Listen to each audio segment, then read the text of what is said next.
Assalamualaikum warahmatullahi wabarakatuh. Bismillahirrahmanirrahim. Alhamdulillahirabbil alamin.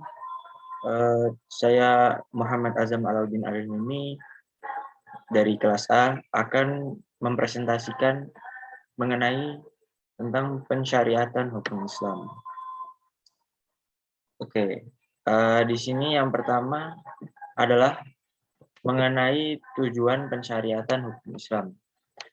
Sebelum melangkah lebih jauh ke dalam tujuan pensyariatan hukum Islam, maka perlu diketahui terlebih dahulu apa yang dimaksud dengan hukum Islam itu. Jadi hukum Islam adalah sebuah kitab atau firman Allah Subhanahu wa taala yang berkaitan dengan perbuatan mukallaf, atau dengan redaksi lain, hukum Islam ialah seperangkat aturan yang ditetapkan secara langsung dan lugas oleh Allah atau ditetapkan pokok-pokoknya untuk mengatur hubungan antara manusia dan Tuhannya, manusia dengan sesamanya, dan manusia dengan alam semesta.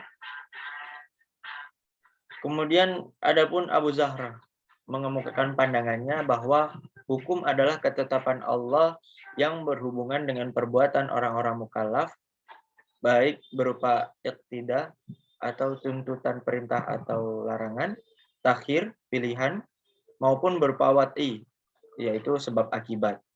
Ketetapan Allah dimaksudkan pada sifat yang telah diberikan oleh Allah Subhanahu wa taala terhadap sesuatu yang berhubungan dengan perbuatan mukallaf.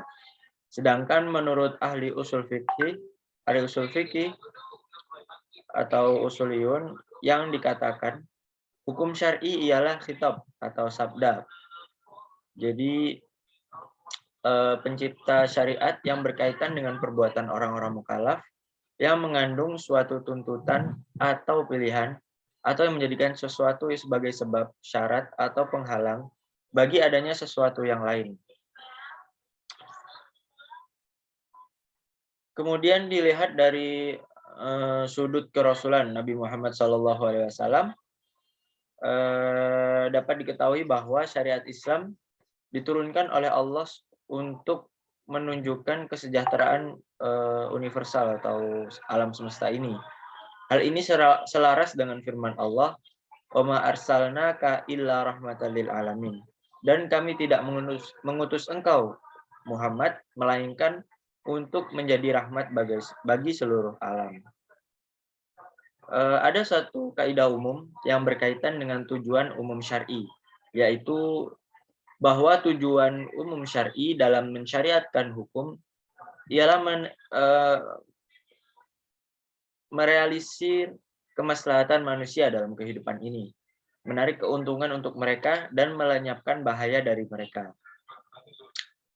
Tujuan syari dalam pembentukan hukumnya yaitu merealisir kemaslahatan manusia dengan menjamin kebutuhan pokoknya, yaitu dururiyah, untuk memenuhi kebutuhan sekundernya, kemudian hajiyah untuk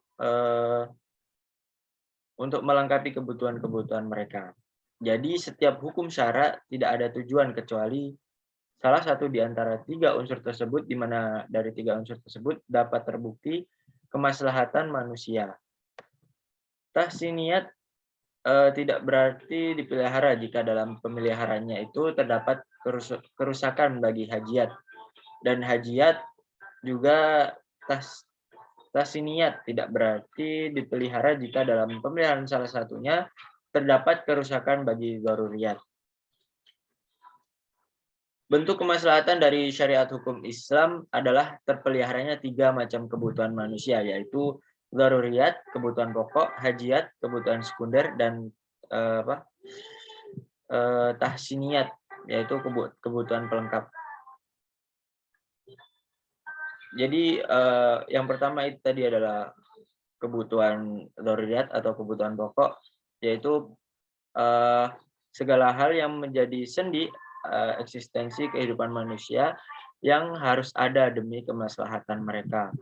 Hal itu tersimpul kepada 5 sandi utama: agama, nyawa atau jiwa, akal, keturunan, dan harta. Dalam arti lain, ia adalah sesuatu yang menjadi pokok kebutuhan hidup manusia dan wajib adanya untuk menegakkan kemaslahatan bagi manusia itu. Kemudian yang kedua tadi adalah kebutuhan hajat. Kebutuhan hajat adalah segala sesuatu yang sangat dihajatkan oleh manusia untuk menghilangkan kesulitan dan menolak segala halangan. Artinya ketiadaan aspek hijaiyat ini tidak sampai mengancam eksistensi kehidupan manusia menjadi rusak, melainkan hanya sekedar menimbulkan kesulitan atau kesukaran saja. Implementasinya dapat dirupakan digolongkan dalam 3 macam ketentuan, yaitu ibadah, muamalat, dan pidana. Dalam hal ibadah, Islam memberi keringanan atau rukhsah bila seorang mukallaf mengalami kesulitan dalam menjalankan suatu kewajiban ibadahnya. Islam membolehkan berbuka pada siang bulan Ramadan bagi orang yang sakit atau ketika dalam berpergian atau musafir, dan meringkas atau qashar ketika sholat 4 rakaat bagi musafir dan sholat dengan duduk bagi orang yang tidak kuat berdiri. Islam juga memperbolehkan tayamum bagi orang yang tidak dapat menemukan air dan sholat di atas kendaraan meskipun tidak menghadap kiblat, dan hukum-hukum rukhsah yang lain yang disyariatkan untuk menghilangkan kesempitan manusia dalam melaksanakan ibadah. Kemudian dalam bidang muamalat, Islam mensyariatkan bahwa banyak macam akad atau kontrak dan urusan yang menjadi kebutuhan manusia, seperti membolehkan jual beli pesanan atau istisna. Dalam bidang pidana, Islam menetapkan kewajiban membayar denda atau diat bagi yang melakukan pembunuhan tidak sengaja. Islam juga menolak pelaksanaan hukum had karena kesamaran atau kebelum jelasannya, dan memberikan hak kepada wali atau orang tua terbunuh untuk mengampuni pelaksanaan hukum kisos terhadap pembunuh. Kemudian ada lagi yaitu kebutuhan tahsiniyat. Jadi kebutuhan tahsiniyat itu adalah tindakan-tindakan atau sifat-sifat yang pada prinsipnya berhubungan dengan al-mukarim al-akhlak atau budi pekerti mulia. Saat pemeliharaan tindakan-tindakan utama dalam bidang ibadah dan muamalat, ketiadaan aspek ini akan menimbulkan suatu kondisi yang kurang harmonis dalam pandangan akal sehat dan adat kebiasaan, menyalahi kepatutan, sopan santun, dan menurunkan martabat pribadi atau masyarakat.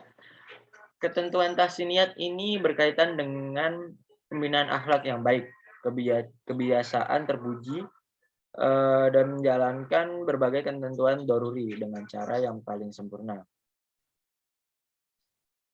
Kemudian kita membahas tentang prinsip-prinsip pensyariatan hukum Islam.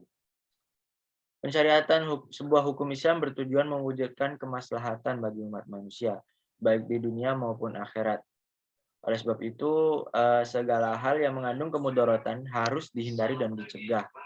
Secara umum, prinsip-prinsip pokok yang menjadi landasan pensyariatan hukum Islam dikelompokkan dalam 2 hal, yaitu yang pertama adalah meraih kemaslahatan dan menolak kemafsadatan.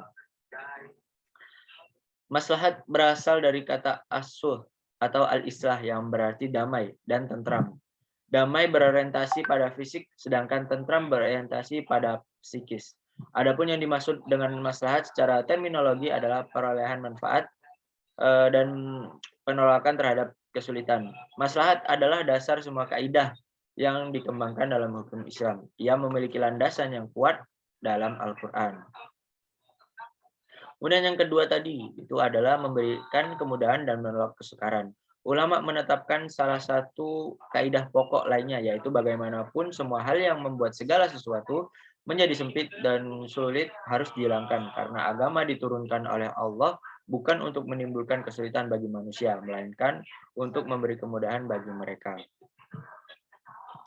Sedangkan di dalamnya ada 3 prinsip lain selain 2 prinsip pokok yang telah disebutkan, yaitu menyedikitkan beban. Al-Haraj memiliki beberapa arti, di antaranya sempit, paksa, atau berat.